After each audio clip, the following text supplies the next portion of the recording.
Hello, thank you for coming to join me at my house. Today I'm going to read you a story called The Tale of Two Bad Mice. Once upon a time, there was a very beautiful doll's house. It was red brick with white windows, and it had real muslin curtains and a front door and a chimney. It belonged to two dolls called Lucinda and Jane. At least it belonged to Lucinda, but she never ordered meals. Jane was the cook, but she never did any cooking because the dinner had been bought ready-made in a box full of shavings. There were 2 red lobsters and a ham, a fish, a pudding, and some pears and oranges. They would not come off the plates, but they were extremely beautiful. One morning, Lucinda and Jane had gone out for a drive in the doll's perambulator. There was no one in the nursery, and it was very quiet. Presently, there was a little scuffling, scratching noise in a corner near the fireplace, where there was a hole under the skirting board. Tom Thumb put his head out for a moment, and then popped it back in again. Tom Thumb was a mouse. A minute afterwards, Hunca-Munca, his wife, put her head out too, and when she saw that there was no one in the nursery, she ventured out onto the oilcloth under the coal box. The doll's house stood at the other side of the fireplace. Tom Thumb and Hunca-Munca went cautiously across the hearthrug. They pushed the front door. It was not made fast. The Tom Thumb and Hunca-Munca went upstairs and peeped into the dining room. Then they squeaked with joy. Such a lovely dinner was laid out upon the table. There were tin spoons and lead knives and forks and 2 dolly chairs. So convenient! Tom Thumb set to work at once to carve the ham. It was beautifully shiny yellow streaked with red. The knife crumpled up and hurt him. He put his finger in his mouth.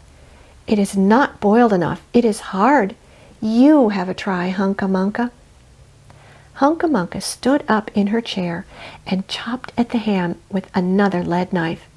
It is as hard as the hams at the cheesemonger's, said Hunca-Munca. The ham broke off the plate with a jerk and rolled under the table. Let it alone, said Tom Thumb. Give me some fish, Hunca-Munca. Hunca-Munca tried every tin spoon in turn. The fish was glued to the dish. Then Tom Thumb lost his temper. He put the ham in the middle of the floor and hit it with the tongs and the shovel. Bang, bang, smash, smash. The ham flew all to pieces, for underneath the shiny paint it was made of nothing but plaster. Then there was no end to the rage and disappointment of Tom Thumb and Hunca-Munca. They broke up the pudding, the lobsters, the pears, and the oranges. As the fish would not come off the plate, they put it into the red-hot, crinkly paper in the fire kitchen, but it would not burn either. Tom Thumb went up the kitchen chimney and looked out at the top. There was no soot. Well, Tom Thumb was up the chimney. Hunca-Munca had another disappointment. She found some tiny canisters upon a dresser labeled rice, coffee, sago. But when she turned them upside down, there was nothing inside except red and blue beads. Then those mice set to work to do all the mischief they could, especially Tom Thumb. He took Jane's clothes out of the chest of drawers in her bedroom, and he threw them out the top floor window. But Hunca-Munca had a frugal mind. After pulling half the feathers out of Lucinda's bolster, she remembered that she herself was in want of a feather bed. With Tom Thumb's assistance, she carried the bolster downstairs and across the hearthrug. It was difficult to squeeze the bolster into the mouse hole, but they managed it somehow. Then Hunca-Munca went back and fetched a chair, a bird cage, a bookcase, and several small odds and ends. The bookcase and bird cage refused to go into the mouse hole. Hunca-Munca left them behind the coal box, and went to fetch a cradle. Hunca-Munca was just returning with another chair when suddenly there was the noise of talking outside upon the landing. The mice rushed back to their hole, and the dolls came back into the nursery. What a sight met the eyes of Jane and Lucinda! Lucinda sat upon the upset kitchen stove and stared. and Jane leaned across the kitchen dresser and smiled, but neither of them made any remark.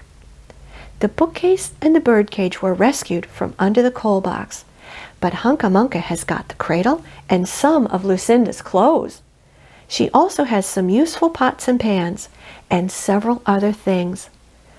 The little girl that the doll's house belonged to said, "I will get a doll dressed like a policeman." But the nurse said, "I will set a mousetrap." So that is the story of the two bad mice. But they were not so very naughty after all, because Tom Thumb paid for everything he broke.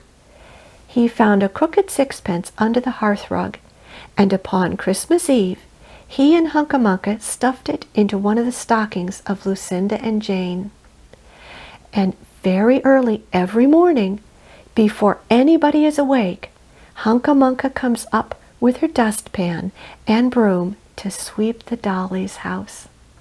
The end.